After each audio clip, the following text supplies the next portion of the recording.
What in the world is up mga kalaman? So here's what happened for the past few days. Starting off the day with microwaving some leftovers. So mga natira mo na sa shoot. So honestly, ito yung mga sumasalba sa akin habang nag-aantay ng back pay. It was pretty good. A few hours later, was listening to some AI music and surprisingly, it's very good now.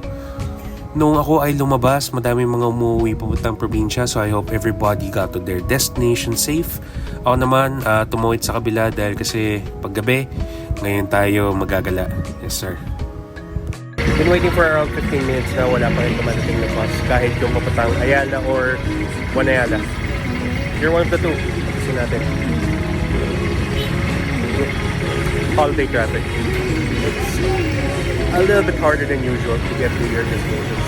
Pero kung sakali man, I hope everybody got to their destination safe. May dumating na bus. Lahat na tayo papunta doon. Mainam na makapwesto na rin na maayos. I assume dahil pagtawid natin dito sa LRT naman dun sa papuntang Tramo side, madami na rin nag-aantay. So, man, baka magkaupos na upuan. So going back to AI music, couldn't believe it, no? It's getting pretty good.